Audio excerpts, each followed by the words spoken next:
सुबह जैसे कुल समय 25 से 30 मिनट रखें, शुद्धि के लिए 2 मिनट, शांत बैठे, 5 गहरी सांसें लें, मन में संकल्प लें, मैं शुद्ध और शांत हूँ। उसके बाद क्या करना है, दूसरा प्राणायाम करना है 10 मिनट, अनुलोम विलोम लय के साथ 4 सेकंड लेना, 4 सेकंड छोड़ना, बिना जोर बिना रोक के। उसके बाद तीसरा क्या करना है, मंत्र जप करना है 10 से 12 मिनट, ओम गोरक्षनाथाय नमः 108 बार, इससे ज्यादा भी कर सकते हैं। रुद्राक्ष माला हो तो बेहतर है, ध्यान भुओं के बीच आगे चक्र पर रखें। उसके बाद आपको चौथा क्या करना है, ध्यान में 5 से 7 मिनट बैठना है, मंत्र बोलना है अलख निरंजन, बस मन में सुनते रहें, विचार आए तो देखे, पकड़े नहीं। उसके बाद आपको रात का एक छोटा सा अभ्यास बताती हूँ 10 से 15 मिनट के लिए। 5 मिनट शांत बैठना है, 21 बार जप ओम ह्रीम गोरक्षाय नमः, दिन की घटनाओं को बिना जजमेंट। उसके बाद 40 दिन का चरण मैं बताती हूँ, जैसे आपकी प्रोग्रेस होगी उसके हिसाब से। दिन 1 से 10 दिन की शुद्धि और स्थिरता होती है, मन शांत करना आदत बनाना है, कोई जल्दी नहीं, बस नियमितता रखनी है आपको।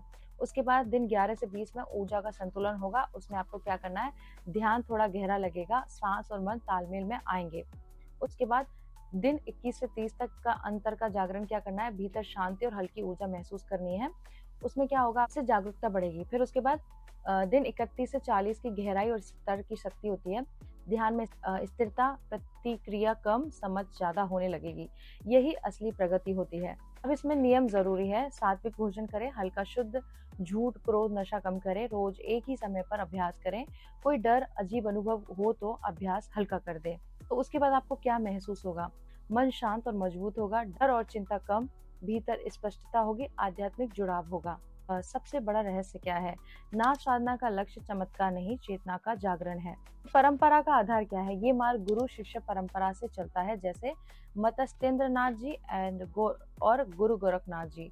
तो इसका है रोज थोड़ा करो लेकिन सच्चे मन से करो, यही सिद्धि है। अगर मन अशांत है, डर चिंता ज्यादा है, तो ये शांति साधना करे, सुबह 20 मिनट करे, 10 मिनट अनुलोम विलोम और 108 बार ओम गोरक्षनाथाय नमः, यहाँ 5 मिनट ध्यान सांस पर। उसके बाद रात को 21 बार ओम ह्रीम गोरक्षनाथाय नमः। उसके बाद 7 से 10 दिन में मन हल्का लगेगा। अगर जीवन में रुकावट, काम नहीं बन रहा, या ऊर्जा और सफलता साधना करें, सुबह 5 मिनट गहरी सांस, 108 बार ओम ह्रीम गोरक्षनाथाय नमः, 5 मिनट विजुअलाइज करें जो पाना चाहते हैं। शाम को दीपक जलाकर 11 बार बोले अलख निरंजन आदेश गुरु का आदेश, धीरे धीरे रास्ते खुलने लगेंगे और शत्रु नजर नकारात्मकता का डर है, सुरक्षा साधना करे। 51 जप ओम गोरक्षनाथाय नमः, घर में निकलते समय 11 बार मंत्र प्लस माथे पर हाथ। शनिवार रात को करना है आपको 108 बार ओम गोरक्षनाथाय शत्रु विनाशाय फट।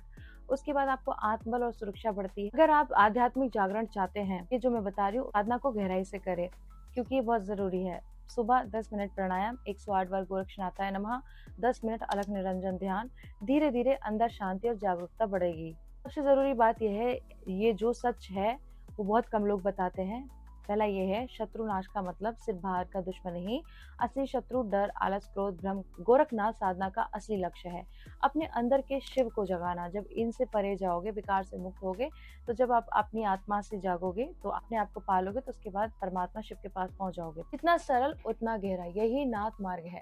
नाथ परंपरा में शक्ति हमेशा गुरु से बहती है, जैसे मत्स्येंद्र नाथ, फिर गुरु गोरखनाथ, अलख निरंजन आदेश, आया लेके आए मच्छिंदर, भोग मोक्ष का भेद दिखाए।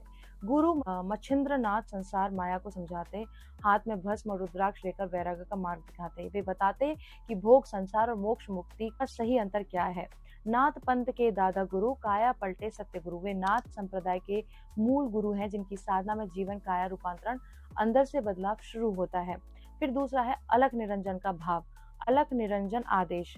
अलख मतलब जो दिखता नहीं, निराकार है, निरंजन मतलब निर्मल और शुद्ध, आदेश मतलब गुरु का आदेश मतलब आशीर्वाद। इस तरह से संदेश यही है कि ईश्वर निराकार है, गुरु का आदेश ही मार्ग है। तीसरा है कर्म और कलेश का नाश, काल कर्म कलेश भस्म, जोगी निर्विशेष। समय मतलब काल, कर्म और दुख भस्म हो जाते हैं। सच्चा योगी भेदभाव से परे हो जाता है। काल का लेखा पल में जले, अघोर अग्नि में भाग्य डले।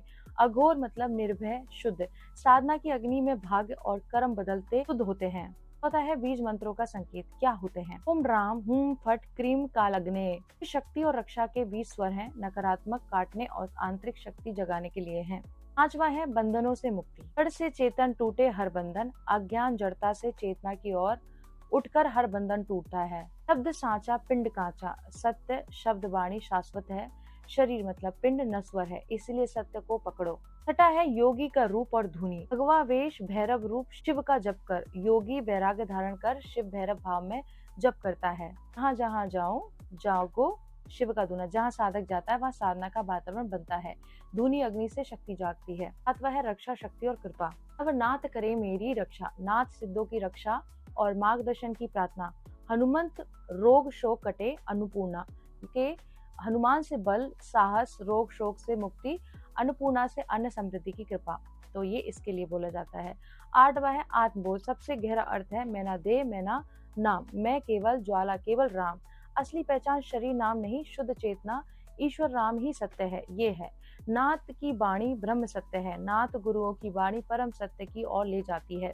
और इसका सार यही है, ये पूरा पद सिखाता है गुरु के आदेश से वैराग्य और साधना के जरिए कर्म कलेश को जलाकर निराकार सत्य अलख निरंजन का अनुभव करो। तो इस तरह से मेरी ये जानकारी आपको अच्छी लगी तो इसे शेयर कर दीजिए और मेरे साथ बोलिए ओम नमः पार्वती पते हर हर महादेव शिव शंभो राधे कृष्ण।